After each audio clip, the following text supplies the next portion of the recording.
Bonjour, bienvenue à l'Atelier Librairie, le livre voyageur, animé par Fabienne Roch et moi-même, Bruno Lalonde. Nous sommes à Montréal le 4 février 2019.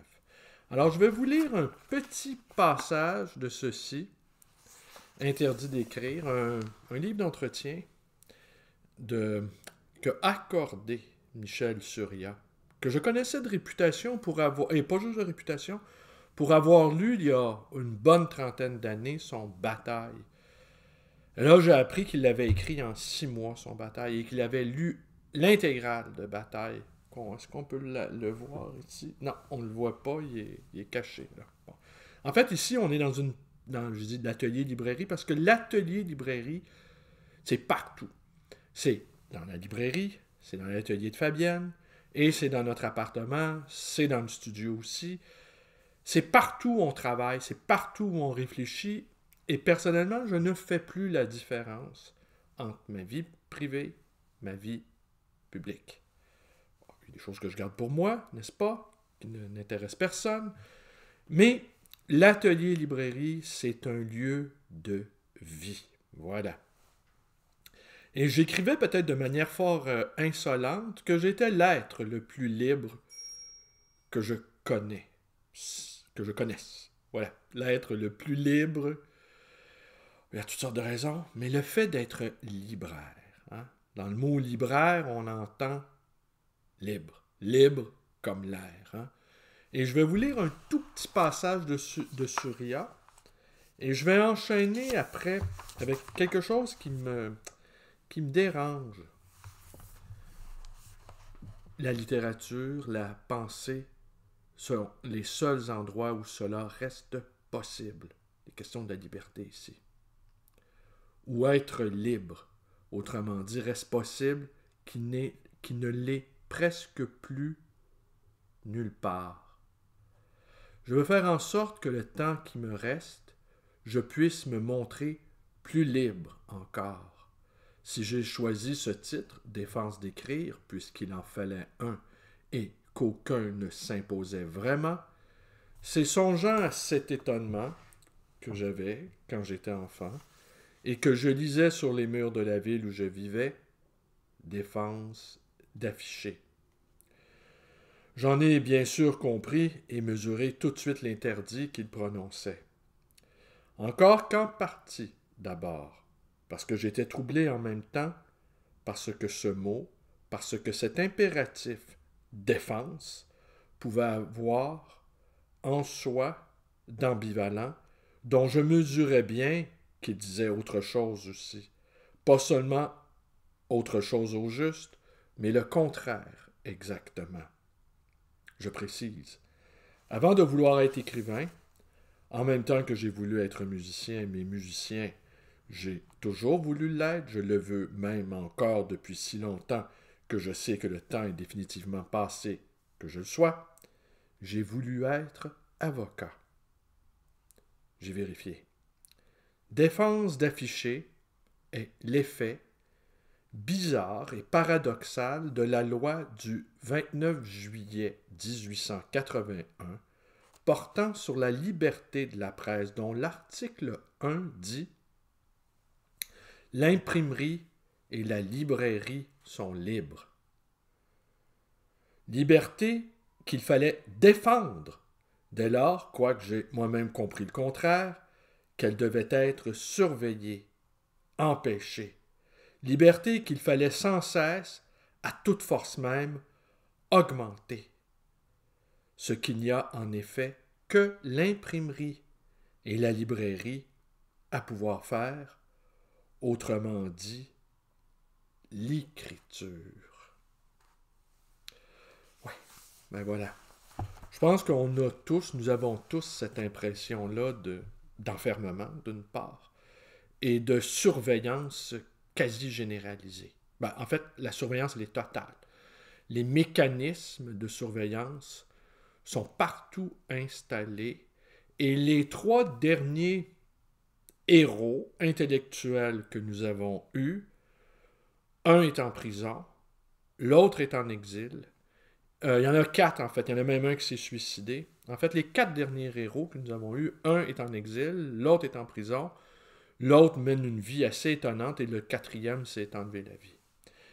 Les 4 sont liés de quelque manière que ce soit à l'informatique. Alors, et les 4, dont celui qui est en prison, disait la seule manière de pouvoir écrire librement et de ne pas être vu par les mécanismes de surveillance, c'est de fabriquer son propre logiciel. C'est de fabriquer sa propre langue, autrement dit. Alors, vous vous rendez compte de ce que... Et c'est le seul espace de liberté possible. C'est plutôt inquiétant. Pour ma part, je rejoins ici Surya. Moi, je pense que la littérature offre encore un espace de liberté. Et même un assez vaste espace de liberté. Si j'en mesure à quel point elle aussi, elle est de toutes parts menacée. Alors, j'avais envie de vous parler de quelque chose, et c'est possible que je ne vous parle pas de ce quelque chose dont j'avais terriblement envie, et c'est pas clair dans mon esprit. Je pense beaucoup de choses en même temps, c'est protéiforme, c'est évanescent, ça bondit en tous sens, mais il me semble que je tiens quelque chose, mais je n'arrive pas à... Ça me glisse là, entre les mains. C'est cet acronyme qui a fait son apparition il y a peu de temps. L'aide médicale à mourir qui devient, dans les médias, l'âme. A majuscule, M majuscule, M majuscule. L'âme. Moi, j'ai toujours répugné depuis longtemps à utiliser le mot « âme » dans mes textes, jugeant que ça signifiait trop de choses et trop de choses qu'on n'arrivait pas à déterminer. Mais là, l'âme s'impose à nous. À quel moment un acronyme fait la loi dans les esprits? À quel moment un acronyme s'impose? À quel moment un acronyme fait violence? Parce que celui-ci, l'âme, l'aide médicale à mourir, il est apparu au moment précis où nous avions entrepris un débat d'une journée, une journée, n'est-ce pas? Ou peut-être 2, je me trompe, mais enfin, 1 ou 2 journées, sur est-ce qu'on doit élargir l'aide médicale à mourir pour les gens souffrant de maladies mentales. Alors là, déjà, le spectre de la maladie mentale, si on se réfère au DSM-5, ça peut englober beaucoup de choses. Alors, il y a cette espèce de débat qui est apparu, et là, on a jugé qu'on manquait de temps. On a jugé que 2 jours ou une journée ne serait pas suffisant pour avoir un vrai débat. Mais, de ce que je comprends, le débat a déjà eu lieu, il est plié. Il s'agit maintenant de faire de telle sorte qu'on puisse rendre ça acceptable, l'aide médicale à mourir pour les gens souffrant de maladies mentales. Alors là, on entre dans quelque chose d'assez inquiétant. J'écrivais ce matin sur ma plateforme Facebook que les malades mentaux étaient exterminés dans les camps nazis, étaient sans descendants. Alors, il n'y a pas eu... Il n'y a pas de journée commémorative où on célèbre les malades mentaux morts dans les camps. Il n'y a pas de mouvement populaire, il n'y a pas de mémoire, il n'y a pas de devoir de mémoire concernant les malades mentaux qui ont été exterminés dans les camps. Parce que la maladie mentale, peut-être, évidemment, on le sait, il y a plusieurs groupes religieux, politiques, sociaux qui ont été exterminés dans ces camps. Et les descendants peuvent s'en prévaloir, peuvent même s'en réclamer, n'est-ce pas? Et pas un mot à dire là-dessus. Mais qui va se réclamer des malades mentaux exterminés dans les camps?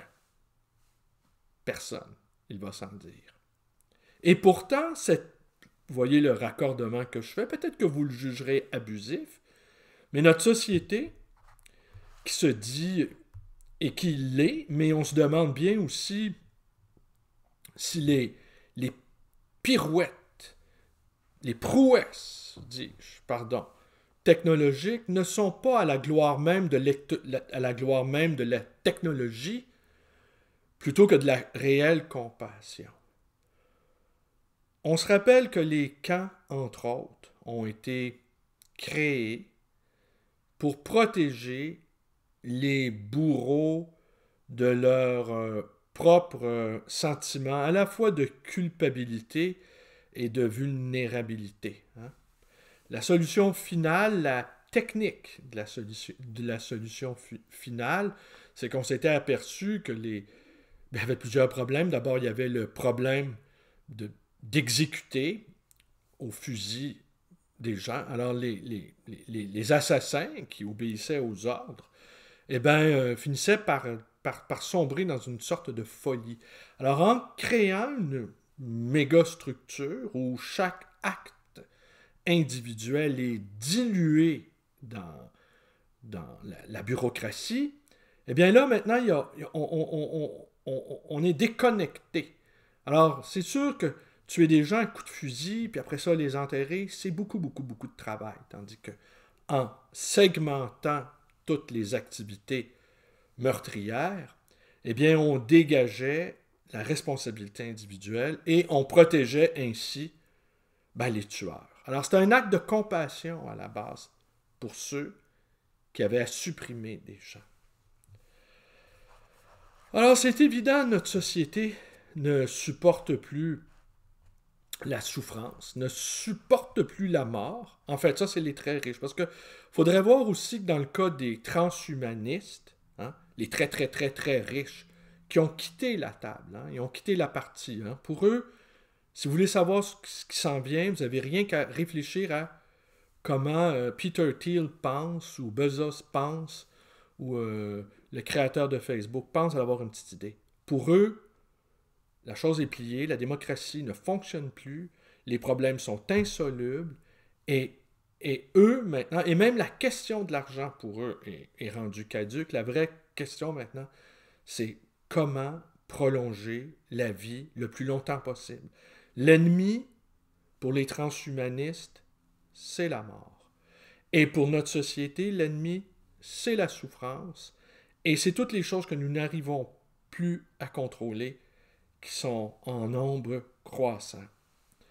Alors, moi, je m'arrête juste sur ces deux points-là, si on veut. Hein? Parce que je sais que je m'égare, mais il y a quelque chose qui me fatigue, c'est que maintenant, c'est devenu l'âme. Hein? Alors, la mécanique de ce qui s'apparente de plus en plus à une forme de suicide assisté porte le nom d'âme. Et quand un acronyme, finalement, efface la réalité. Et au fond, peut-être le fantasme suprême, c'est de faire fonctionner des sortes de camps de la mort, je pèse mes mots, des sortes de camps de la mort qui sont rendus invisibles même à la conscience des uns et des autres. Alors, pas juste de faire disparaître les corps, pas juste de faire disparaître les âmes, de faire disparaître les camps même, qu'on ne les voit plus. Et que c'est entendu que lorsque nous sommes atteints, et là il faut voir les niveaux d'une sorte de maladie mentale, eh bien il est peut-être suggéré de manière implicite qu'il est peut-être bon de disparaître. On me faisait la remarque que certains sont si fous, certains sont si atteints mentalement qu'ils ne peuvent prendre une décision de manière lucide. Eh bien, il faudrait peut-être, c'est suggéré ici, profiter de ce rare moment de lucidité qui peut être offert à certains cas extrêmement graves, d'apposer leur signature sur un document qui autorisera l'État, par compassion, à mettre fin au jour de ces grands malades. Alors, est-ce que dans ce monde où la technique domine, dans ce monde où tout n'est qu'une question technique, probablement la littérature est le dernier espace de liberté. Pour nous, j'allais dire les malades mentaux, mais pour nous, les derniers humains. N'est-ce pas? Peut-être que c'est le seul et unique espace. Avoir le sentiment de sa propre liberté et avoir le désir que le sentiment de sa propre liberté va en augmentant, c'est peut-être la seule forme de liberté qui nous reste. On se sent libre, donc nous le sommes. Alors, c'est tout, comment être libre maintenant dans un univers où c'est de plus en plus difficile de l'être, où de plus en plus de gens, de toute façon, soit ils sont dans des... Tout le monde est dans une structure. Je vais finir là-dessus, sur ce sentiment-là que moi j'ai d'être libraire, hein, parce que dans mon cas personnel, ça fait déjà 30 ans que je suis à mon compte. J'ai toujours été un mauvais employé. J'étais un mauvais élève, j'étais un mauvais employé. J'avais beaucoup de difficultés à obéir. De la même manière que j'ai peu d'employés, j'en ai même pas, j'en ai un de temps en temps, et je suis incapable de leur donner des ordres. Ne sachant pas obéir, moi-même, je ne sais pas commander. Et je n'ai pas envie d'avoir des employés. Ça aussi, ce qui rend ma manière de travailler un peu étonnante, mais comme il n'y a plus vraiment de séparation entre ma vie privée, ma vie publique, et qu'au fond, je vends suffisamment de livres pour pouvoir me maintenir en vie et pour pouvoir lire, n'est-ce pas? Peut-être pour moi, lire, c'est une forme de délire, hein?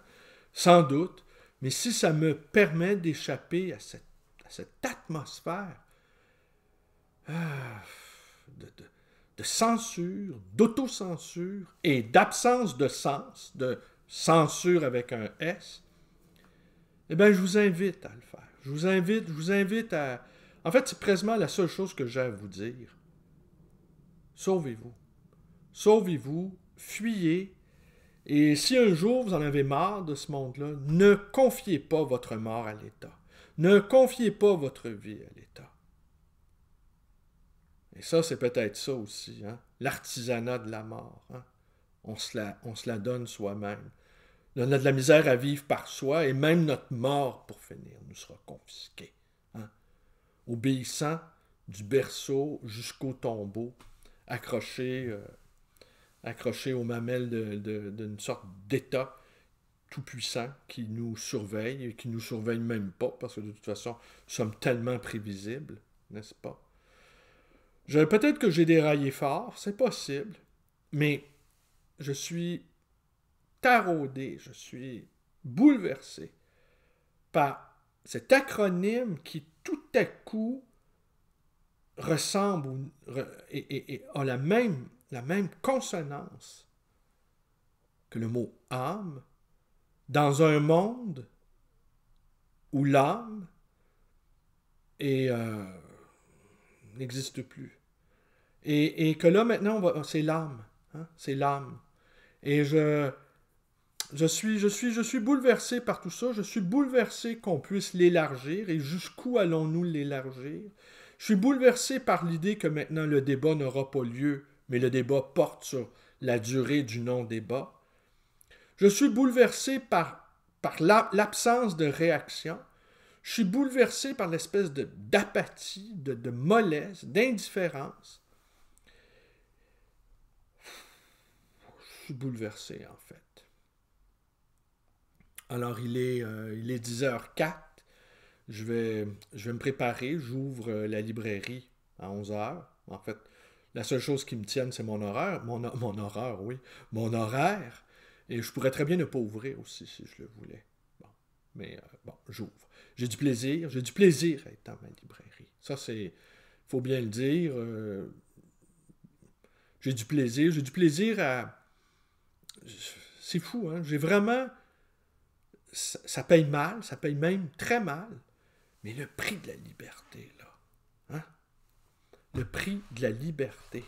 Parce que je voulais un dernier passage. Je l'ai lu, curieusement, je l'ai lu plusieurs fois, ce livre-là. Et il parle à un moment donné... Ah oui, je voulais un dernier passage. Un dernier, que j'ai partagé toujours sur ma plateforme. Oui, l'amour sauve. Pas en masse. Encore moins tous. 2 seulement à chaque fois. 2 par 2. Et encore, ceux qu'il sauve, pour qu'il les sauve, il faut qu'il les sauve in extremis. Il faut qu'il ait été à ce point, comme tu dis, jusqu'au bout d'eux-mêmes, au bout de l'expérience qu'ils ont faite d'eux-mêmes, de vie comme de pensée, décevante au moins, de préférence désastreuse. De préférence désastreuse, parce que mieux vaut en effet pour eux, si j'ose dire, qu'elle ait été pour qu'ils sachent qu'il ne reste que l'amour pour les sauver. Est-ce que votre vie a été désastreuse à ce point-là pour qu'il n'y ait que l'amour qui puisse vous sauver? Peut-être n'êtes-vous pas allé jusqu'au bout du désastre, n'est-ce pas? Peut-être n'êtes pas allé jusqu'au bout de la souffrance. C'est mon hypothèse. J'ai rencontré beaucoup de gens, je conclue là-dessus, qui m'ont dit avoir beaucoup souffert. Et quand je les écoute, vraiment, je me dis non. Ils n'ont pas encore assez souffert. La preuve, c'est ce qu'ils disent. C'est ce que j'entends. 2 par 2, c'est ce qu'on a vécu, Fabienne et moi. Fabienne, elle ne vous le dira pas. Puis, mais moi, peut-être un jour, je vais vous le dire. Fabienne a connu des souffrances extrêmes. Moi, j'ai à peine moins souffert qu'elle. Mais juste assez pour la comprendre. Des souffrances extrêmes. Elle n'avait même pas idée. Et puis d'autant plus, dans le cas de Fabienne, peut-être même dans mon cas à moi, c'est que ça ne paraît pas. Vous voyez? Une sorte de pudeur, hein? Une sorte de... On souffre, mais on n'en laissera rien paraître. Hein? Élégance, beauté du geste, crânerie, étourderie, esprit don quichotesque. La preuve que peut-être nous sommes des fous. Peut-être. Je vous remercie d'être avec moi. Pardonnez le ton décousu. C'est pas clair dans mon esprit. Je sais simplement que je suis horrifié par cette chose que je sais qu'on va appliquer, l'aide médicale à mourir pour les gens souffrant de maladies mentales. Et qu'il n'y aura pas de descendants pour eux non plus. Et que peut-être, nous, les derniers humains, sommes les héritiers sans héritage des malades mentaux exterminés dans les camps. Merci et bonne journée à tous.